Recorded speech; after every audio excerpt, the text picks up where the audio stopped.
Geste technique effectué par Sarah Lavoie et filmé par Marie-Michel Gué.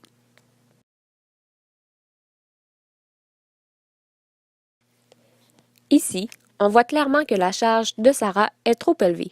En effet, Sarah peine à pousser la charge. Elle devrait donc la diminuer de manière à pouvoir faire entre 8 et 12 répétitions. Elle devrait suivre la progression de son entraînement et y aller de manière graduelle. Il n'y a pas de charge idéale à respecter étant donné que chaque corps est différent, mais il est certain qu'une charge trop élevée, comme une charge trop petite, n'est pas bénéfique pour un entraînement. Cette situation entraîne un risque de blessure au dos, aux jambes et aux genoux. Sarah devrait donc s'entraîner davantage les muscles des cuisses si elle veut un jour soulever sans risque cette charge. Elle pourrait le faire, par exemple, en faisant la chaise au mur.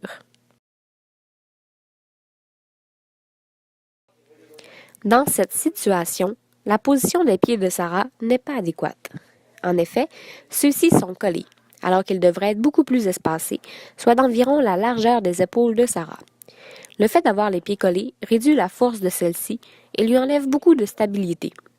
Ce sont les genoux de Sarah qui font le plus de travail au lieu de ses cuisses.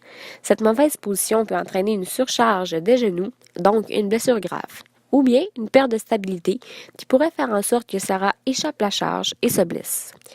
Pour contrer ce problème, Sarah devrait simplement positionner ses pieds au bon endroit et naturellement, elle se sentira plus à l'aise et aura plus de facilité à faire l'exercice.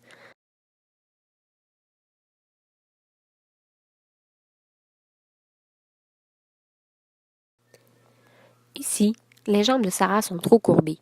Lors de l'exercice, les genoux ne devraient pas rentrer vers l'intérieur et la jambe ne devrait pas être complètement droite non plus. L'idéal est d'avoir une jambe un peu fléchie vers le haut, de manière à ce qu'elle forme un petit angle. La position de Sarah est extrêmement dangereuse, car celle-ci soulève une grande charge. Dans cette position, le genou est mal positionné et risque de fléchir sous le poids. Le genou de Sarah sortirait donc vers le bas et cela déchirerait plusieurs muscles. Aussi, le fait de positionner la jambe très droite est un problème semblable à celui qui vient d'être mentionné. En effet, de cette manière, la jambe de Sarah aura plus de difficultés à ramener la charge vers elle. Ce ne sont pas les bons muscles qui sont sollicités. Pour contrer ce problème, Sarah pourrait travailler à côté d'un miroir. De cette manière, elle pourra observer la position et l'angle de ses jambes afin d'acquérir l'habitude et de ne pas trop les déplier.